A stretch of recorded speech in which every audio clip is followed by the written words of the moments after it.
a que ya está listo con su 12 de cervezas de Tecate Light y su carnita asada. Viva el puente y viva los héroes que nos dieron días de descanso. Pero bueno, vamos a revisar un poquito qué pedo con eso, porque pues conocer no hace daño.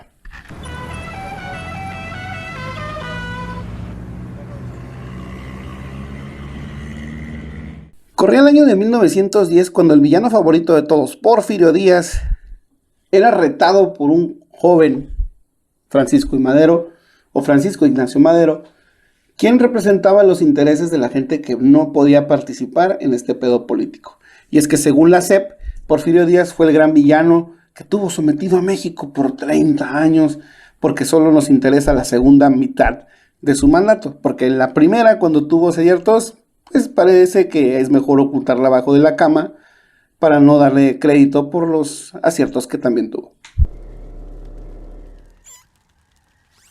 ¿Cómo estaba diciendo?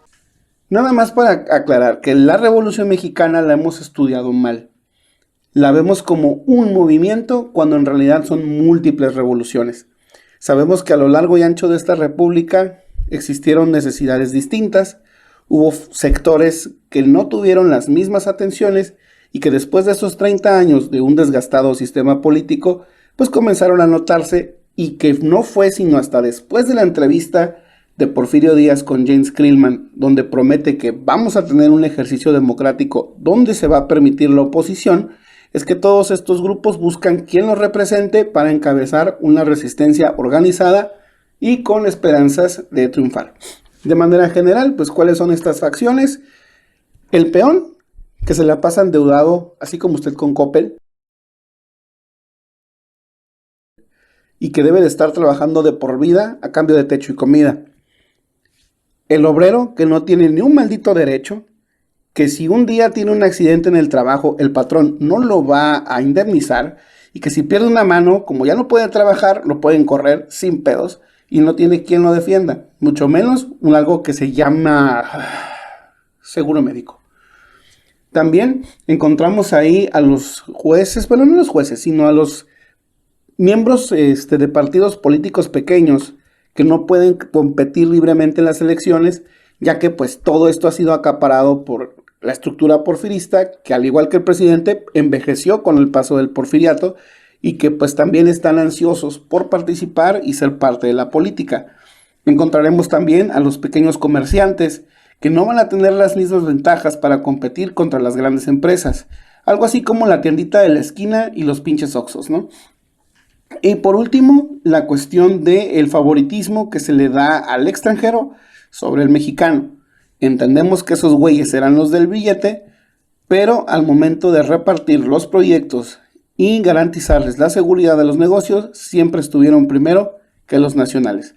Básicamente, toda la maravilla que se da en el porfiriato se construye con la explotación laboral de los que menos tienen y callando las voces de los que no están ahí. Por eso, cuando Madero encabeza esta primera parte de la revolución y tiene el éxito al correr a Porfirio Díaz después de unos 9 meses aproximadamente, pues la revolución no termina ahí. Es un error garrafal pensar que la revolución se acaba cuando se va Porfirio Díaz. Por ahí hay un pinche dicho, ¿no?, que dice que muerto el perro se acaba la rabia, pero en el caso de la revolución no fue así. Uno pensaría que al salir Porfirio todo iba a ser miel sobre hojuelas y todos vivirían felices.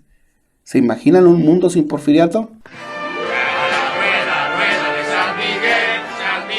¡Ay, qué horror! Pero bueno, una vez que se va, Madero tiene muchos problemas para controlar a todas las facciones, pues al tener este hueco de poder, ya no hay quien pare a todos, y todos van a querer exigir sus peticiones a la de ya.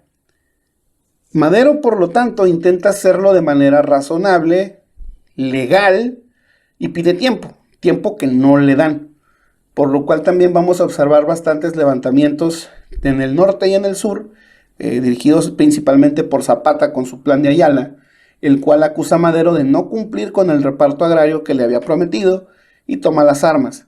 Villa lo seguirá con tintes distintos, Pascual Orozco también se va a rebelar, y entonces esto será aprovechado por el ejército, comandado por un, vamos a decir, ambicioso y sediento de poder Victoriano Huerta, para hacerse de la presidencia.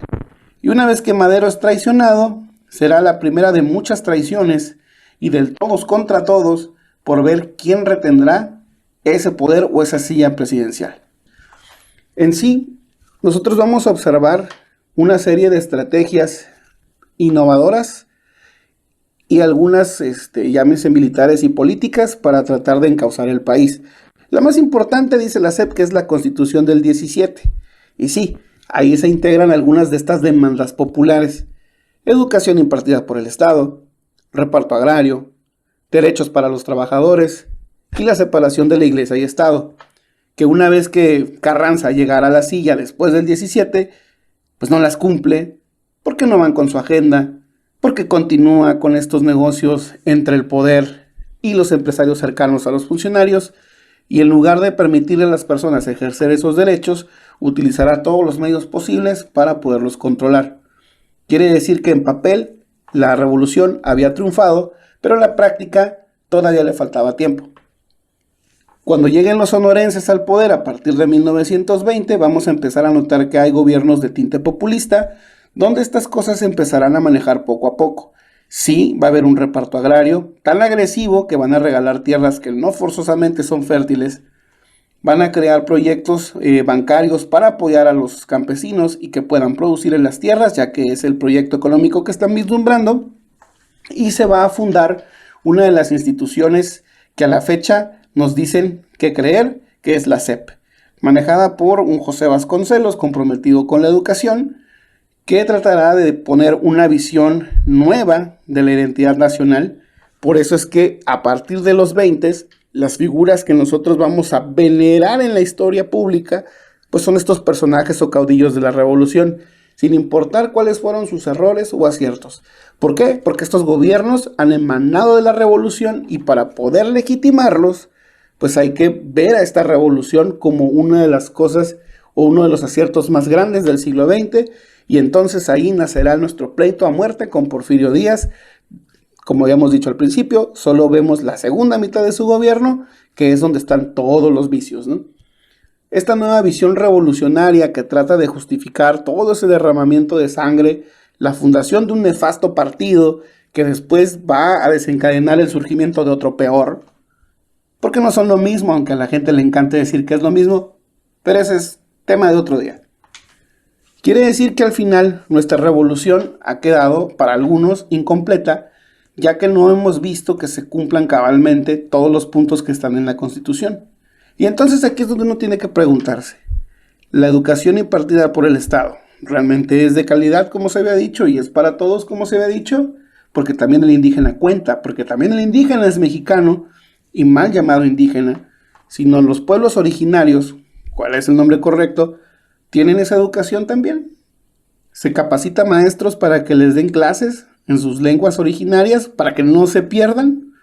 ¿Hay proyectos de gobierno que los contemplan? Creo que no muchos.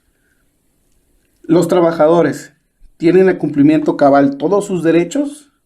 Todos gozan de prestaciones como seguro social, de calidad, con jornadas que no son pagadas con pizzas. O en el caso de la separación iglesia-estado, ¿realmente tenemos un discurso laico? ¿La gente que está en el sector eclesiástico sigue manteniéndose al margen y viceversa? Y el reparto agrario, la gente que tiene estas propiedades, sus ejidos, ¿se mantienen intactos hasta la fecha? Bueno, si no me cree, cheque las noticias, vean ahí las cifras. Y entonces se dará cuenta que la Revolución Mexicana sí sirvió para modificar la estructura de gobierno, pero al final, tanto los presidentes de su tiempo como los partidos políticos tratan de emular lo que hizo Porfirio, que fue retener el poder, ya sea para una persona o un partido, no soltarlo y pasar por encima de quien se tenga que pasar para que eso sea posible. Así que cuando siga usted pisteándose su cheve bien a gusto, con su bigote falso y sus carrilleras, piénsele poquito y replantéese un poco si esta revolución realmente terminó y si esas condiciones de las que tanto nos presumen en los libros de historia, hoy usted las tiene y goza de ellas. Dejen aquí sus comentarios, sus quejas, suscríbanse a esta madre, gracias por estar viendo hasta aquí y estén al pendiente de las próximas cosas que vamos a sacar. Nos vemos.